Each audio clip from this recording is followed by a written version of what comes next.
Hello and welcome to Season 4 of On the Irregular with me, Java Berry. In previous seasons, I've chatted to women from all walks of life about their unique creative journeys, how they got here and how their story has shaped their creative process. For this season, I wanted to specifically explore the way in which grief informs the creative process, how transformative it can be, and how it weaves its way through our lives in many tangled ways, how it manifests in our work, and how we navigate the endless twists and turns. I cannot wait for you to hear these conversations. Each one moved me in a profound way, and often made me laugh and cry simultaneously. Thank you so much for being here. Welcome to On the Irregular Season 4 on creativity and grief. In this episode, I talk with Susanna Amato, who describes herself as actress, theatre maker, writer, clown, and humanitarian. Susanna also has a podcast where she invites guests to bring a paper-based memory to talk through and then shred, based on her theatre piece Landfill of Memories. We discuss Susanna's identity, how this forms a huge part of her creative process. She tells me about losing her father and sister. We talk about holding on to the memory of loved ones through objects, and how much she loves both therapy and mortadella in equal measures.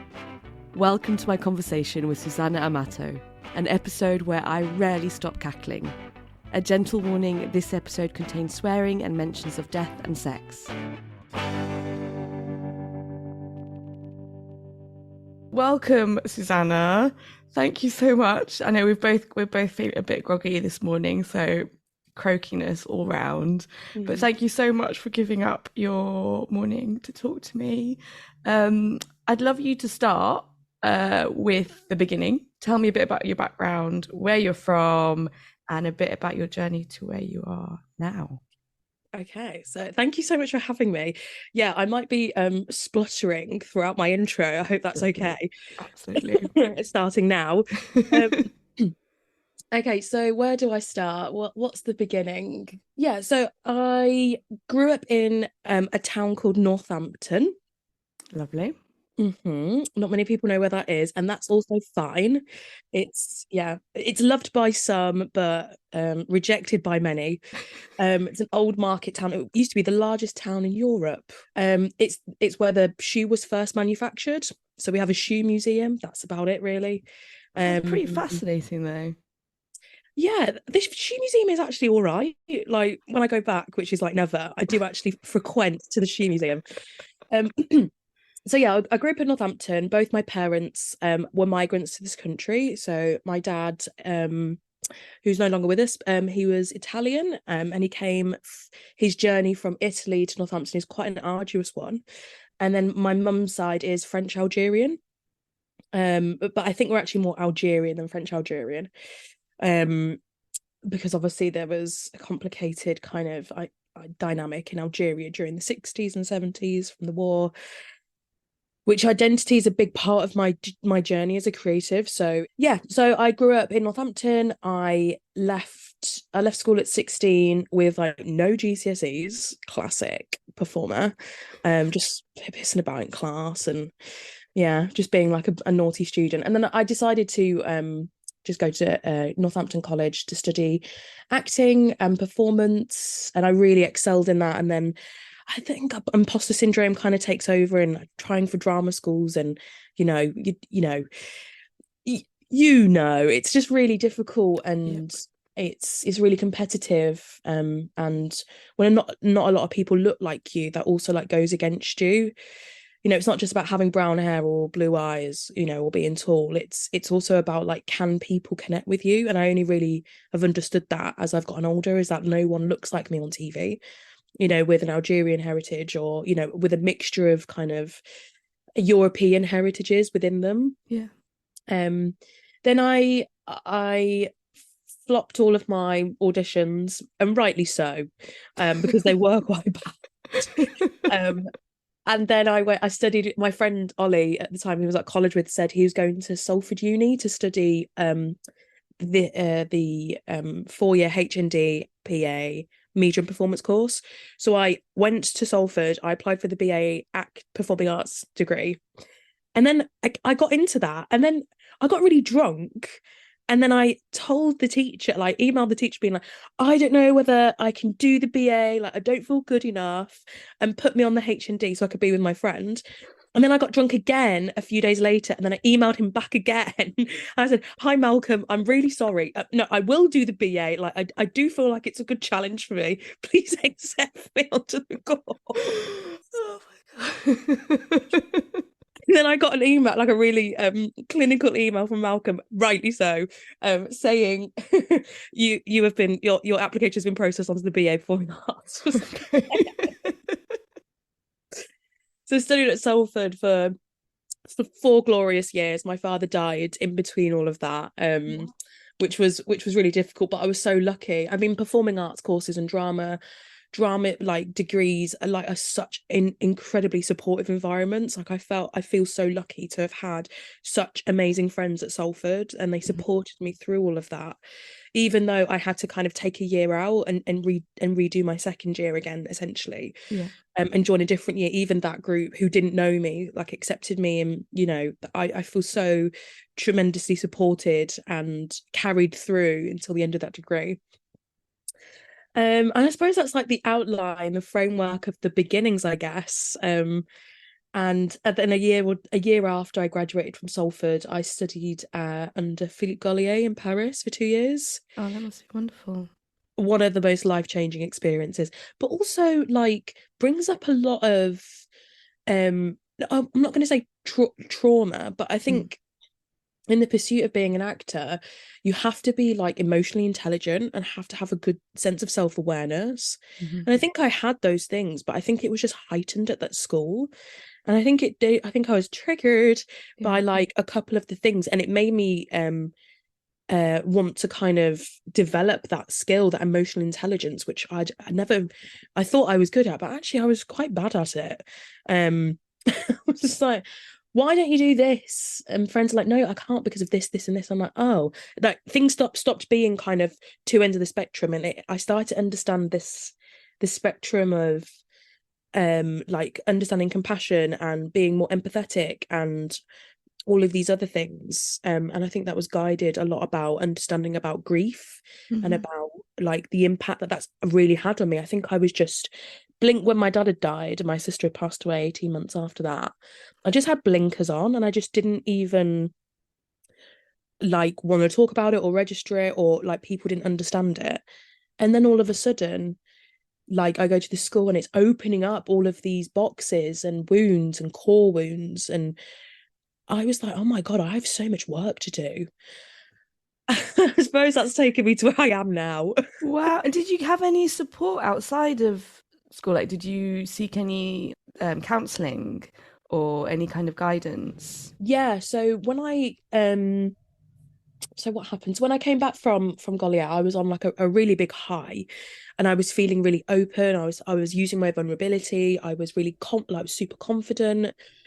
And of course that kind of behavior attracts like a melange of people. One of them was this guy who was like my ex-boyfriend, and he totally abused that vulnerability and that openness. Yeah. And I say now that it was a gift, because it taught me a lot about myself in regards to, just because you're with someone doesn't mean you have to share everything about yourself. Like your vulnerability like has to be there, but you have to keep something for yourself too. And I didn't understand. So I've gone from one end of the spectrum to the other. Yeah. And after that breakup, I then started having counselling, and that was really life-changing counselling, where we were really looking into, it was a 15 sessioner.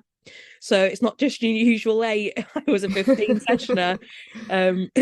But my counsellor at the time was really patient, and I would just say something really casually in counselling, and she'll go, can we just go back to this? And something that I thought was completely normal growing up, or completely normal in relationships, actually wasn't. That was a big eye-opener for me. So I've done so much work, and I have still so much work to do. Like I'm having counselling now and it's brilliant. But I feel so much more put together. Mm-hmm. I just feel like I just need to kind of get under what this is now and Mm-hmm. kind of like fine tune and finite what it is that's really going Mm-hmm. on underneath. And I think I have so much more self-awareness now. And my counselor's like, you're really self-aware. And I'm like, yes. I mean, it's not a competition and it's not a test or like a quiz, Like but I'm hashtag like, goals, yeah. hashtag counselling goals. But yeah, no, it's good because to hear that reflection is like actually there is a journey and everything's a journey. You don't have to have it all figured out.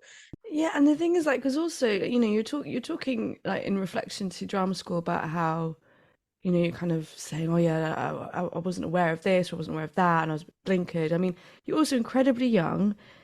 Drama school, which is full on in terms of kind of pulling yourself apart, and you often get pulled apart by and analysed by your peers, your tutors, and then to experience losing your dad as well, and your sister, you said, like Mhm. that is so huge and so enormous. I mean, that's not your average experience of going to drama school, is it?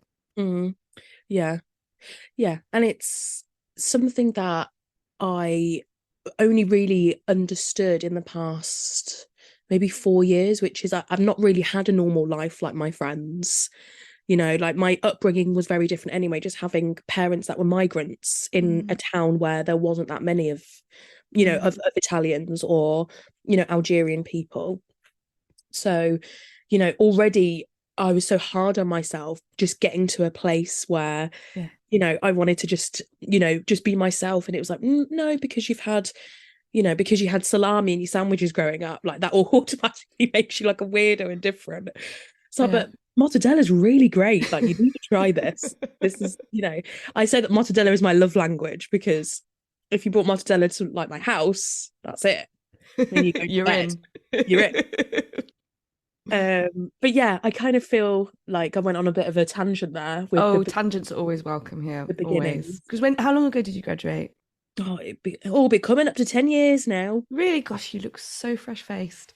Because your work, like, it's so interesting, like how you have explored the idea of hoarding and connections to grief, and also connections to your family and about your parents' disorders, and then how it's kind of was exacerbated at a point with your own hoarding and became more extreme, and so then you've then turned that into performance piece. And I find it so fascinating, because it's a really interesting subject, but also because I can relate to it so clearly. Like, I remember the first time I really realized that I kind of build up a castle, what feels like a kind of safe, secure castle with objects. And it very much took place when I left my home in Barcelona, came to the UK. I was 18. I was living on my own for the first time, and I've always loved, like jumble sales, charity shops, whatever but I became obsessed, and I was just buying anything that was remotely funny or vintage, and it was when, charity shops, you could still get proper gems for like 10p. And I remember people coming over to my house and they're like, and I'd put it all together, and it was kind of under the guise of, oh well, this is just like how I style things. But people would come over often and go, this kind of isn't like a home, it's more like a shop. Because I just had so much stuff, and I really realized after a few years, like, this is about me making myself feel safe. I think feel safe and try and understand who I am. And so I kind of like, it's like a fortress. That's it. It felt like a fortress of objects. And our house is still pretty maximalist and full of stuff, but I try and control it a bit more. So, and it's similar to, 'cause you talk a lot about like hoarding paper. I had suitcases and suitcases of letters and notes, and I used to collect lists, shopping lists I would find in baskets and any, at the supermarket or what have you. So Other it's people's lists. other people's lists, yeah. So, and it's like I never knew what I was going to do. I was like, oh, I'll create some piece of work with it one day. I never did. They just sat underneath my bed for ages. And so yeah, sorry, not to take it, but like as soon as you sent me the email and you were like describing what you do, and I had a look at you, I was like, wow, I wish I could have seen these pieces, like your performance, because it sounds fascinating. So now that I've garbled on, would you like to talk to me about it, please? Mm. So can I just ask actually before we like the idea of getting rid of or like parting with some of your possessions, is that something that you would find really difficult? Yeah, definitely. Yeah, because it also just tells a story. It all tells a story that I kind of tell myself over and over again. And yeah, I mean, I ended up like when I was, I think when I was first of all when I was like 17, I burnt all my diaries. I had a huge box full of diaries and I burnt them all, and that kind of felt like a release. And now I'm absolutely devastated that I burnt them because the amount of bad poetry that was in there that I would so love to revisit. And then since then, and then I've, all these boxes of letters I did eventually when I moved house, I had to let go of them. But I Mm. do feel sad. It's history. I don't know. It's history. Objects not so much, but yeah, letters and lists and diaries. Mm. Yeah, there's if you're excuse me, sorry, if you're interested in kind of exploring like hoarding more, Mm, there's an amazing psychologist in the Northwest called Ian Porter, who runs Hoarders Helping Hoarders peer support network. Now, when I first started making my show after having a breakdown, hey, we all love having a breakdown. mm. Um, now, I didn't have psychosis or anything like that, Yeah, but I was not in a good place. yeah, Um, and I think there was just one day where I did something similar. I had a look at the stuff that's under my bed. And I'd open a shoebox and see all papers and um, photos, like photos of me, photos of people that I don't know, photo like yeah, posters, gig tickets, theatre tickets, and have a look and I'll just go, like I just didn't know what to do. I felt like I was drowning in all of like these memories that I'd hoarded over the years. yeah. So I should probably backtrack. So when I was growing up in my childhood home, I grew up with my dad. So my dad came to this country with nothing, £0, zero pence, and he managed to make it work. So he came over, he managed to get a job being a butler, which I didn't know was like something my dad had done. Whoa. He was a butler for like a general after the Second World War. And he had like his own, I think it was in Andover, so somewhere south somewhere, Mm-hmm. and he would be paid basically like such a minimum, like minimal. And if that's the idea, isn't it, when you have a butler, like you want to keep them so they don't go anywhere else, pay Mm-hmm. them enough just so they'll stay. Mm-hmm. So he was a butler for this general, this army general, and he got to the point where he was so hungry when he hadn't eaten that, because this general had like a farm, he would kill a chicken, like wring its neck, pluck its feathers and cook it, because my dad grew up on a farm in Italy. He was able to have like bring all these skills, so he was able to survive. Anyway, he ditched the army guy and then started journeying up into the Midlands, because Northampton at the time was like, as I said, it's shoe factory. So Mm. during the 60s and 70s, it was like, sorry, in the 50s, it was the best place to go if you wanted like decent work. Yeah. So he journeyed up towards Northampton, and before he went into the factories, he started building the railway lines. And so this man who came to this country with nothing started building wealth quite quickly, Yeah. building railways, like having regular work, working in a factory. Um, he was starting to build wealth really quickly, where a house cost £4,000 and Mm-hmm. you could get a mortgage for it really, really quickly, and where migrants were accepted like during the 50s. Mm-hmm. So he started, like, he bought a house, the only house he ever bought, which was in Northampton. He never moved. He just bought one house and that was it. And everything in that house just built up. It just had so much stuff in it. Um, every cupboard you open, things would just fall out, stacks of paper everywhere. The loft was full. It was a bungalow as well, so it was quite like claustrophobic. You couldn't, like, I wasn't allowed to like move things or dust around things. It was just leave things where they are, don't touch them. Mm-hmm. If I wanted to clear out a drawer, like a kitchen drawer, like I wasn't allowed to do that. I was like, but it's, it needs cleaning. Even as a kid, I was like, come on, dad, even we need to clean the knives and forks drawer. But Yeah. it kind of wasn't allowed. And then when my dad met my mum, like similarly, she kind of moved to this country. She didn't have a lot of money, but she was a teacher. She was able to work, and yeah, I think my mum's journey, and it's not really for me to say, but she lost a child, her first child, during childbirth, and I think that enabled her to have a breakdown, and so I think her hoarding started after that. Right. So I would have been one of four, but actually I ended up being one of three, and now there's only two of us. So we need to make sure we stick together, guys.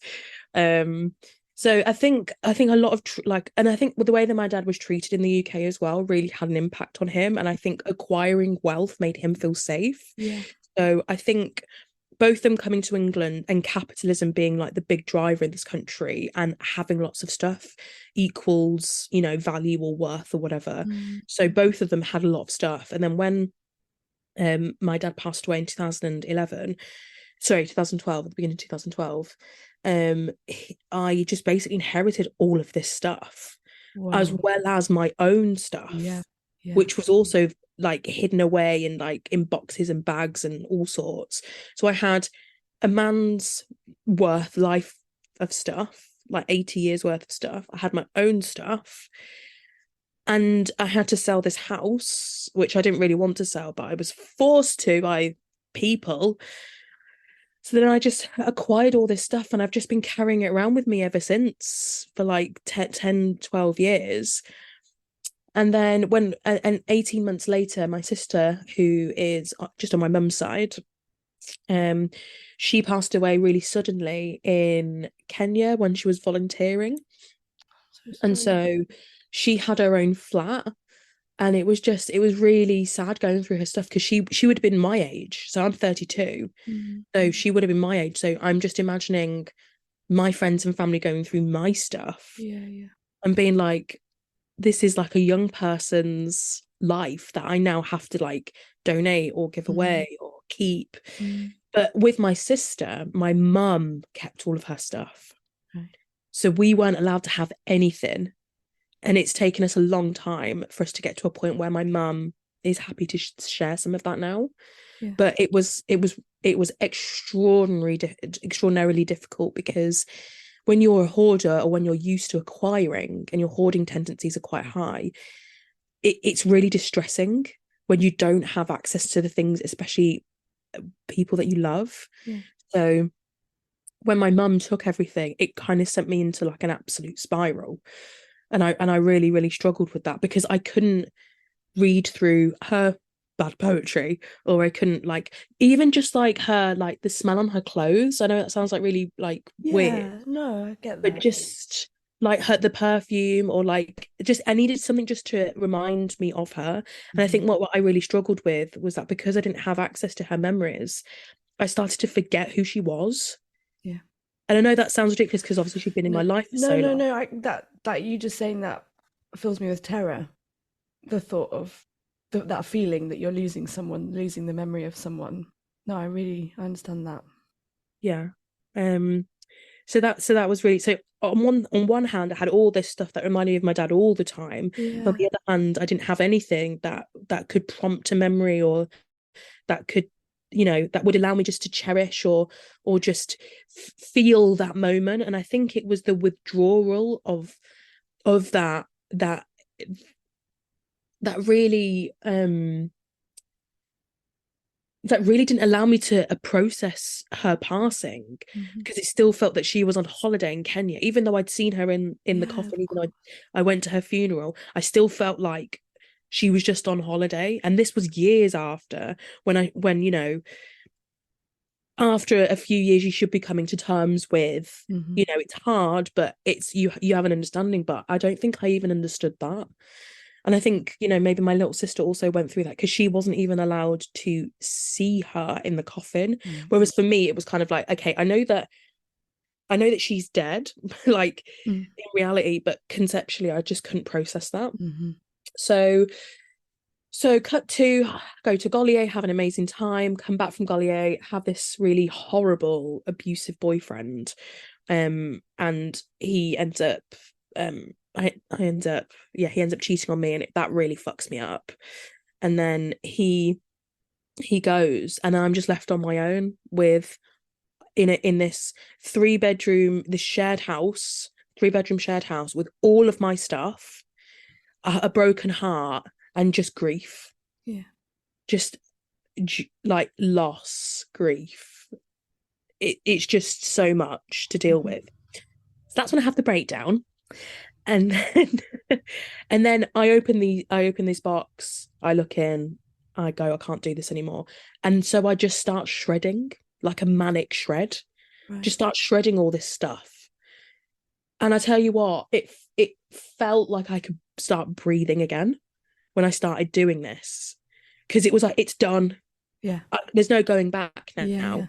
Yeah. And then I started to come out of this really dark, this low period, this depression, this like clinical depression. And I kind of come out of it, and I'm in a space where I think back to the shredding, and I think I can do this. I think I can transform this loss, this grief, this pain into something that other people can relate to. Because I was thinking to myself, surely people have gone through this before, like gone through the pain and have had like, their manic habit. When like you see in films and girls burn stuff. You said you burn your diaries. Yeah. I never did that. Like, and I'm not a girly girl. I think I'm quite. I nurture my masculine side quite a lot. I don't really nurture my feminine side. So this idea of like shredding or burning or like getting rid of felt really like cathartic and made me feel quite feminine and like connected to. That's so interesting. Connected to myself a little bit more. It's funny because I'd never thought of it as a feminine thing. I wonder if that's because we often like representations of witches around fires, around cauldrons, whether that's because I've not thought of it, but I guess it is women generally that are depicted burning things. Yeah. And also like I can't really imagine a group of lads like stood around a fire burning their diaries. Yeah, burning photos of their ex-girlfriends or boyfriends. I know what you mean. I know what you mean. Although I'd love to see that. Like I'd go Yeah. I would like attend if I was, yeah. But yeah, I kind of felt like, but I think it was the depictions that I had about my friends that would do that, like my female friends. And I never really nurtured that letting go because I wasn't taught to let go. I was told to hold on. Yeah. So then I decided to do this durational performance of just kind of this title, and I was going backwards and forwards to my friend Vic McGlynn, who I adore. She's me mum. She's from Blackpool, that's why she's me mum. She's been my mentor. She's always been by my side throughout everything, so I owe her a lot. But she's been by my side. It's like being at Landfill, and she was like, there's so much memory, and she was like, Landfill of Memories, like that Landfill of Memories is the title of this, whatever this is. And I was commissioned by Word of Warning, Tamsin, who runs Word of Warning Habarts, and they commissioned me to do a durational piece for 3 hours on a staircase at Nia Moss in Hume. And I basically had all this shredded paper coming down the staircase, and I was stood in the middle. And I wanted to create like a kind of feeling of like the living room. When going through memories and you're just having a glass of wine, you're flicking through a photo book. I wanted to create that, but kind of juxtapose it with this like quite severe way of experiencing that memory. So the shredder would be in the middle of the staircase. And then, the shredded memories come down, and I would just pick up a memory. So I only had 5 boxes. I'd pick up a memory, and I'd say what it is. So it could be a photo of me and my dad. It could be a photo of a palm tree, or it could be a letter. And if it was a letter, I'd read the letter. So when I was 16, I was friends with these people who ended up going to prison. Won't go into that, different podcast. They went to prison, and I was like, I wanted to write to them, so I started writing to them in prison when I was 16. Okay. And it was one of the most exciting moments of being 16 because I loved writing letters. Yeah. We used to write letters to each other in school, and I was like, I'm actually writing to someone in prison. This is so exciting. And we'd write backwards and forwards, and I came across them in this performance, and I read them, and essentially like they just were like, yeah, when we get out of prison, we're gonna get a house, and you're gonna live with us, and you're gonna be our cleaner. And I was like, when I was reading back, it's like, what was I doing? And I was like just junking it in the shredder, like let's not remember this. So had you selected pieces? Were these just boxes with just stuff? So you didn't Yeah, know what was going to be in those boxes, and you were just pulling it out. yeah, Wow. And so each performance will have been completely different then. yes. So that 3 hour performance, I thought I would get through almost all of it, but I ended up getting through like a quarter of a box because there would be Wow. dialogue with the audience. So Okay. it was an immersive experience for the audience. So they would like come across my performance on the staircase, and they'll go through to the main stage, and there was some 2 or 3 performance installations happening, and then they would come back round to me and see where I was up to, and there's always a dialogue. So I Hmm. would read the memory, or I pick up a birthday card, and and luckily someone was actually there, and I actually read their birthday card so I could see them, and it was my friend Aidan. Um, and I was reading it, and I just went, "Oh, thank you," and he went, "It's all right," and I just put it in the shredder. Yeah. Brutal.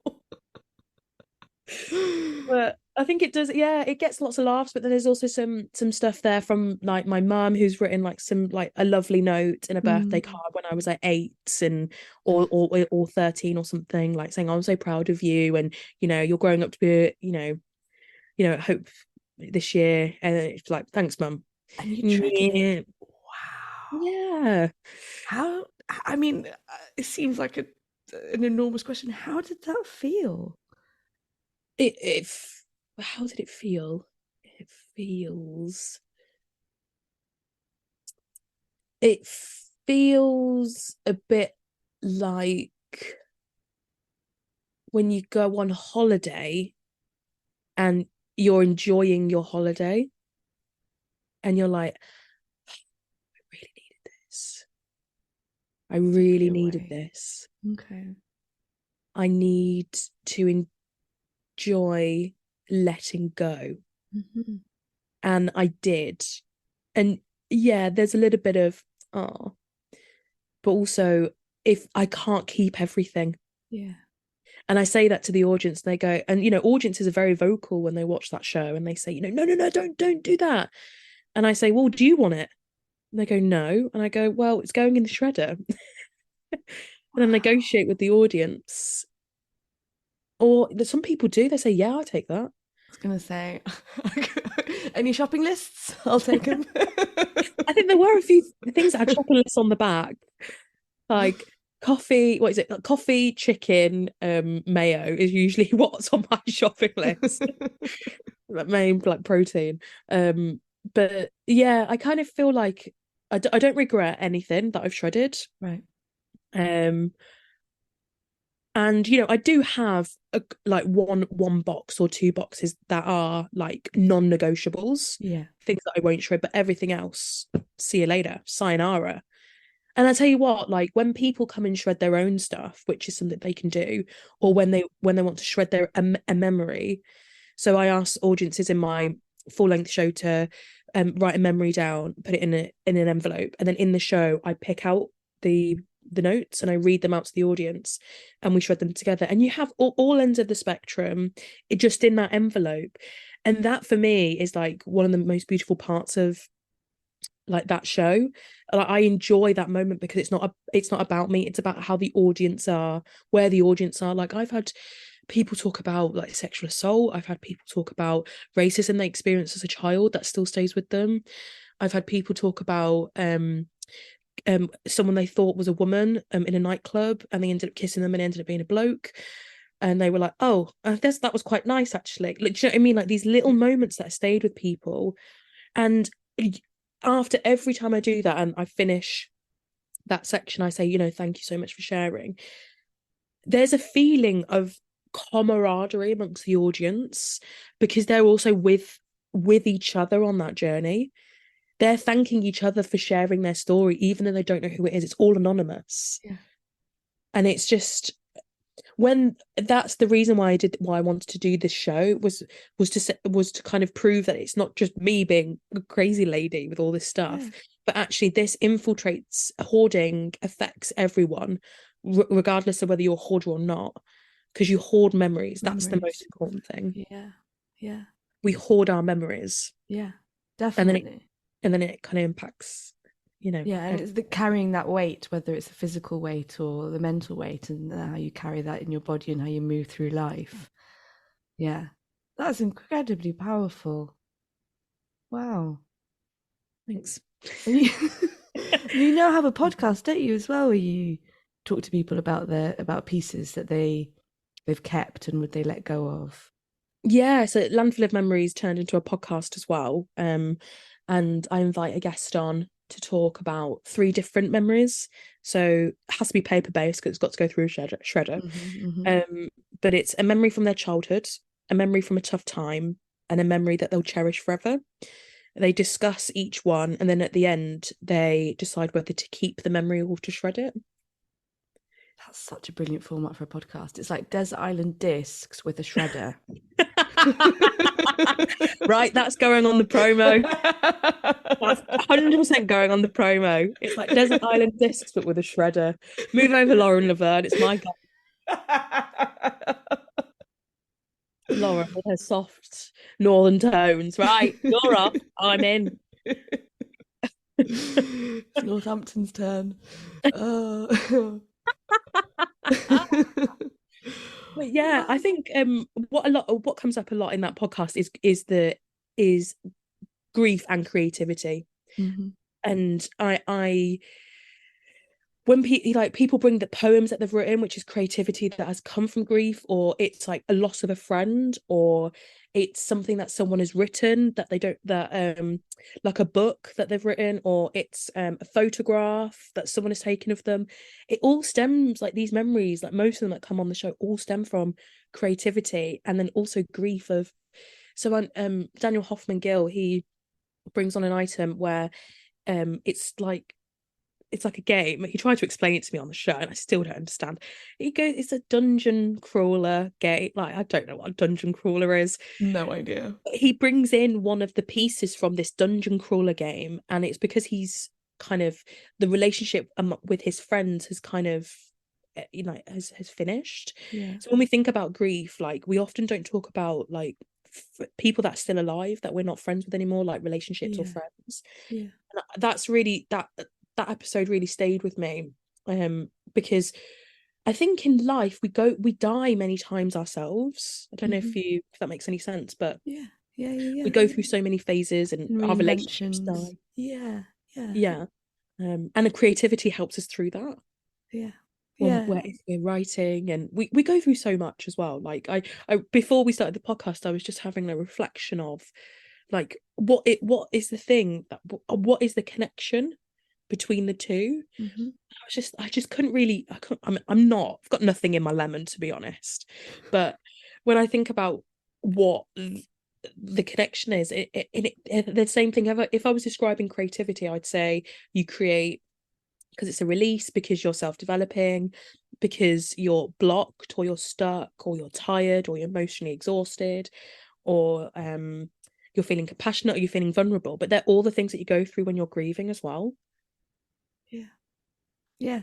It's I guess yeah, the element of transformation, because so much of creativity is transforming a feeling, transforming a pain, transforming joy, transforming material into something else.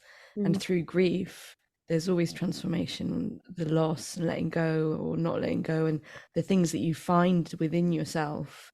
Grieving often, I think, can be quite surprising and alarming, whether it's how you respond or the different desires or impulses that it can often trigger in us and ways of behaving. So yeah, they do. Of course, they go completely hand in hand, don't they? Risk taking as well. Like you become a Yeah. bit riskier because you're. Yeah. I also was looking at some research about how grief can make us horny. Yeah, I've heard that. Yeah, because it's that thing of you're closer to death. Yes. So your body kind of the chemicals kick in, the instinct to be very alive and potentially procreate. Now, go, go, go. Yeah. Yeah, I think I just thought that was fascinating, and like it also allows us to deeply connect with people as well, Yeah. Yeah. and Yeah. that's something that we all need when we're grieving. But yeah, no, it's yeah, it was making this show has been such an important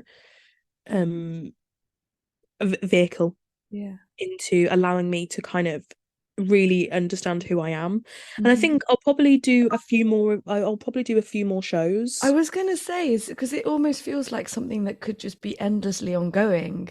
At what point do you decide to kind of to leave that? Because you know, hoarding, like you said, hoarding doesn't really end. You whether it be memories or pieces. Because I was wondering, like how you approach the things that you keep and collect now, because you're revisiting the past and pieces that you've kept. But like, do you consider? Are you more considerate with whether you choose to keep something or not, or are you just banking it all going that'll go in the show? Can you imagine? God, I wouldn't have any space if I did that. Um, I started attending this Hoarders Helping Hoarders peer support group when I first started making the show. And I kind of attended being really quite dubious. I was like, I think I'm a hoarder, but I'm not like a hoarder, Mm, not like Channel 4, Channel 5. yeah. And I went, and I tell you what, I cried in that first session because everyone in that session spoke about something that I completely related to. Hmm. And it all stems from trauma. So Yep, that old every one. that Hmm. old chestnut. Hmm. So we were all there and we're all talking about different types of trauma, but just how it manifests itself. And Ian carefully navigates these sessions so gently and beautifully, but very proactively as well. He was before I even came to that session, he was like, "Are you on like how are you getting here? Do you need me to, get someone to pick you up from the station?" Because he wants people to he wants to jolt them out of their situation to try and get them to think more proactively. And I'm now, I mean, I've been going for pretty much a year or two now, and attending, and I have a really good relationship with Ian. He's been really supportive with the show, and he's allowed me to like I performed at a symposium. He invited me to perform half an hour of the show at symposium, and some academics from the University of Oxford are really interested in hoarding, or they're doing lots of research around hoarding. Mm. They want to work with me around that show. So it would go against the it would go against my moral philosophy and also ethically if I kept things for the show, Yeah, because it would go against like my progress of what of I've made course. as Yeah, a performer and as a hoarder. yeah. Uh, and actually, like, I had to move some of my stuff recently, and my friends were like, "You've got quite a lot of stuff," and I was like, "You don't even know, like, you don't even know, and Yeah, like, don't judge me on how much stuff I have." Because that's the yeah, biggest thing as a hoarder, is like we're constantly judged. We have these stereotypes that we're lazy or we're stupid, or you know we're we're uneducated, but really there's so much shame around hoarding, mm, and there's so much judgment around it, like, off, like, yeah, we yeah, don't need this extra stuff. We just need supportive, like, we need empathetic, compassionate, supportive people that are going to be with us and stand by us and help us on that journey. We don't need people judging us, yeah. because it just makes it worse. Sorry, my emails are going off. So I'm trying to apply for Arts Council funding, aren't we all? Do you know Yeah. what, actually, has it been a year since your podcast at home? Yeah, it was I was there. September. I I was know. I wish there. I know. I want to scroll back through photos because we didn't know each other. And this is the first time we've met. I want to scroll back through the photos to see if I can find you in there. At the back, at the very back. I'm just like, Oh. and that was yeah. So because I know that I think you got Ace to do that, didn't you? Yeah, I did. I got Arts Council Oh, funding for that. And it was the first time amazing. I applied. So it was just like amazing. Honestly, it's just one of the best feelings. And then after that, I spent 5 months applying for another grant and didn't get it. And then that is one of the worst feelings. It's just the amount of work that goes into these applications is just mammoth. Yeah, Yeah. and that's not creative, but it does give me grief. Um, so I'm going to apply for Arts Council funding, and I'd love to do a tour of Landfill. I'd like to do 10 days. Yep. And I'd like to do a couple of festivals as well. Yeah. And then I'm going to hang up my shredder, I think. And I think I need to move on to something else. Hmm. I'd like to do something comedic, like a clown show. Yeah. And talking about, I'm really fascinated with Catherine the Great. I know there's been a TV show, and I came up with the idea before the TV show was invented. Um, but yeah, because she was like a sex fiend, wasn't she? She was I like don't know. yeah, she was obsessed with sex, and she has all this like sex furniture. So I really wanted to do, and there was like this rumor that she had had sex with a horse. It's not true, obviously, but I Oh really yes, want to do a I've heard strip that. tease as a horse on Catherine Amazing. the Great, or a Oh pole my, dancing. I'm just going to follow you around the country, first of all, on this tour when you get the funding for it, because you will. And then when you go on to do this show about Catherine the Great. Pole dancing horse. We all need one of those. And you know what? What a brilliant contrast to, to move into something like that after what you've done, which, it really sounds like, yeah, Landfill of Memories is a real kind of mining of the soul and of the past. Thank you so much for getting in touch with me. Honestly, it's been so interesting talking to you and fascinating. And like I said, like, please let me know if you put it on again, because I would absolutely love to come and see it. And I can really, just from the sense from you as well, I can really see the joy as well as the sadness and the pain and the lightness, and that makes it somehow even more powerful, because that is life essentially, isn't it? And to share that, like you said, to share have the audience sharing their memories, and to then feel bonded in that and close to you. No, this really sounds like a really incredibly powerful piece of work. Bravo. Oh, thank you so much. It's been an absolute pleasure, and thank you for inviting me on and being able to share Yeah. the story. And Yeah. and you'll, don't worry, I'll get your guest list. Friends in high places.